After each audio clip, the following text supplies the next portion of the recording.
আরামবাগের পথে, মানে ডানকুনি থেকে চণ্ডীতলা শিয়াখালা হয়ে আরামবাগ হয়ে তিনি যাবেন কামারপুকুর হয়ে হাজিপুরের দিকে। সন্তু পান আমাদের প্রতিনিধি, যাকে গ্রেপ্তার করে রাখা হয়েছে, এখন যাকে পুলিশ হেফাজতে রাখা হয়েছে, তার বাড়ির পথে। এবং আমরা কিন্তু চণ্ডীতলা ছাড়িয়ে এই মুহূর্তে শিয়াখালার পথে রয়েছি। তুমি দেখতে পাচ্ছ সুকান্ত মজুমদার, রাজ্য বিজেপির সভাপতি, এই মুহূর্তে তিনি রয়েছেন এবং সন্তু পানের পরিবারের পাশে দাঁড়াতে এবং রিপাবলিক বাংলার উপর যে হামলা, যে পুলিশি হামলা এবং যে নির্যাতন চালানোর চেষ্টা চলছে, তার প্রতিবাদে রিপাবলিক বাংলার পাশে দাঁড়াতেও সুকান্তবাবু এই মুহূর্তে কিন্তু এই সফরে রয়েছেন।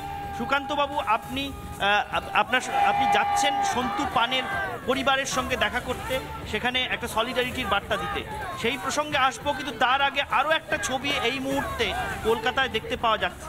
এই মুহূর্তে কলকাতায় সুকিয়া স্ট্রিটে কুণাল ঘোষ, তৃণমূলের নেতা, তার বাড়ির সামনে তুমুল বিক্ষোভ করছেন বিজেপির মহিলা মোর্চার কর্মীরা এবং কুণাল ঘোষের ছবিতে জুতো মেরে সেখানে প্রতিবাদ করা হচ্ছে। এই বিক্ষোভ করা হচ্ছে তার কারণ কুণাল ঘোষ যে মন্তব্য করেছেন, যে অশালীন মন্তব্য করেছেন বিজেপির বিধায়ক তথা রাজ্য সাধারণ সম্পাদিকা অগ্নিমিত্রা পাল সম্পর্কে, তার প্রতিবাদে। এবং সন্দেশখালীর মা বোনেদের জন্য এটা অপমান, এমন এই হিসেবে দেখা হচ্ছে। আপনি কি বলবেন এই যে তুমুল বিক্ষোভের ছবি এই মুহূর্তে কলকাতায় দেখা যাচ্ছে?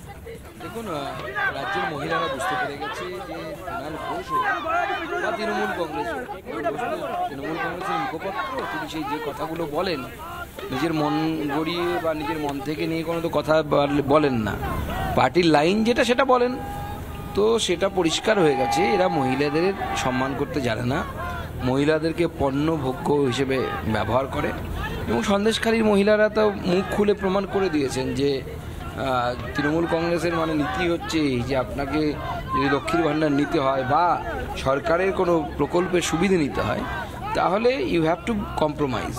এবং সেই কম্প্রোমাইজটা কী ধরনের সেটা বুঝতেই পারছেন। মহিলাদের সম্ভ্রমের কথা, সম্ভ্রম নিয়ে তো আমরা খুব বেশি বলতে পারি না, বলা উচিত না, কিন্তু যে ধরনের ঘটনা ঘটেছে মুখ না খুললে আর উপায় নেই। মহিলাদেরকে ধর্ষণ করা, তাদেরকে রাতের পর রাত ডেকে নিয়ে গিয়ে যৌন পুতুলের মতো ব্যবহার করা। হ্যাঁ, বলা হচ্ছে যে পিঠে বানানোর জন্য নিয়ে যাচ্ছে।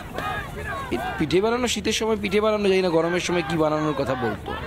কিন্তু সত্যি ভাবতে অবাক লাগে, মধ্যযুগীয় কায়দায় যেভাবে মহিলাদেরকে নিয়ে গিয়ে রাতের পর রাত তাদেরকে পার্টি অফিসে ধর্ষিতা হতে হয়েছে। পার্টি অফিসে তৃণমূল নেতা শিবু হাজরা, শেখ শাহজাহান বা উত্তম সর্দার এদের অঙ্কশাইনী হতে হয়েছে। আমরা অন্ততপক্ষে ভারতবর্ষের রাজনৈতিক ইতিহাসে এই ধরনের ঘটনা কিন্তু আগে দেখিনি। এই প্রথমবার বাংলাতে দেখলাম, যে বাংলা রবীন্দ্রনাথকে নিয়ে আমরা গর্ব করি। রাজা রামমোহন রায়ের জেলাতে যাচ্ছি আজকে আমরা, যেখানে সন্তু পালের বাড়ি, সেই জেলাকে নিয়ে আমরা গর্ববোধ করি, বিদ্যাসাগরকে নিয়ে গর্ববোধ করি। আজকে যদি সেই বাংলায়, যা ভারতবর্ষের সাংস্কৃতিক প্রাণকেন্দ্র বলা ভালো, সেই বাংলায় যদি এই ঘটনা ঘটে থাকে, তাহলে আমরা রাজ্যটা কোন জায়গায় গেছে।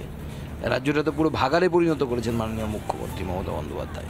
শুধু মুখ্যমন্ত্রী নিজে তো বটেই, তিনি তো সন্দেশখালীর ঘটনা ঘটানো হচ্ছে এই ধরনের কথাবার্তা বলেছেন, আমরা শুনেছি সুকান্তবাবু। এবং শুধু তাই নয়, কুণাল ঘোষের মন্তব্য সামনে এসেছে, তৃণমূলের অন্য নেতারাও লাগাতার যে মন্তব্য করছেন, সেটা কি সন্দেশখালীর মহিলারা যারা এইভাবে সামনে বেরিয়ে এসে তাদের চূড়ান্ত সম্ভ্রমহানির কথা বলতে বাধ্য হচ্ছেন, তাদের জন্য একটা সাংঘাতিক অসংবেদনশীলতার বিষয় নয়? মানে কতটা অসংবেদনশীলতা থাকলে এই ধরনের কথাবার্তা বলতে পারা যায়? দেখুন, মাননীয় মুখ্যমন্ত্রী প্রথম থেকে সুর বেঁধে দিয়েছিলেন। সেই সুরটা ছিল যে ডিনায়াল মোড, অর্থাৎ এই ধরনের কোনো ঘটনা ঘটেনি, যেটা বরাবরই তিনি করেন।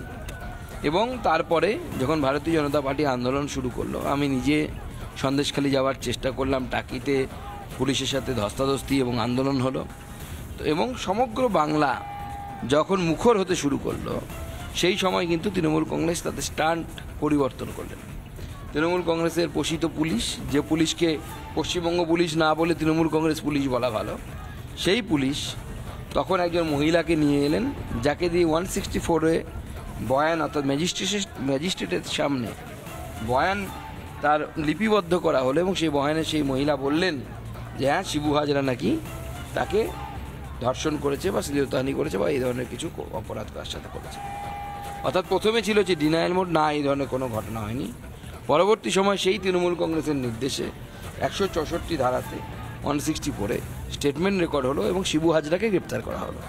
অর্থাৎ যে তৃণমূল কংগ্রেস বলছিল যে এই ধরনের কোনো ঘটনা ঘটেনি, সেই তৃণমূল কংগ্রেসই কিন্তু 164-এ শিবু হাজরাকে গ্রেপ্তার করার ব্যবস্থা করলো পুলিশ তৃণমূল কংগ্রেসের অঙ্গুলি হেলনে পুলিশ এই কাজ করলেন।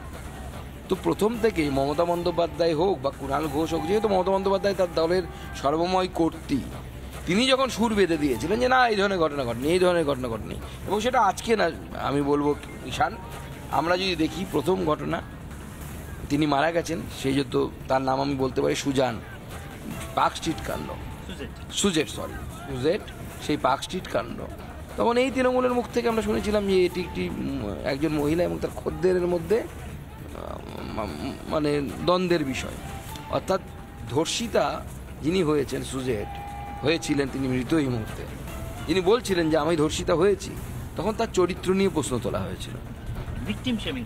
এবং এর শুধু সেখানে নয়, আমরা হাঁসখালির ক্ষেত্রেও দেখেছি সুকান্তবাবু যে কিভাবে বলা হয়েছে যে সেই মেয়েটি কি কোনো অ্যাফেয়ারের মধ্যে ছিল নাকি মেয়েটি গর্ভবতী ছিল, এই ধরনের প্রশ্ন মুখ্যমন্ত্রী তুলছে। আমি ওখানেই যাচ্ছিলাম।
এই মুহূর্তে যে চিত্র দেখা যাচ্ছে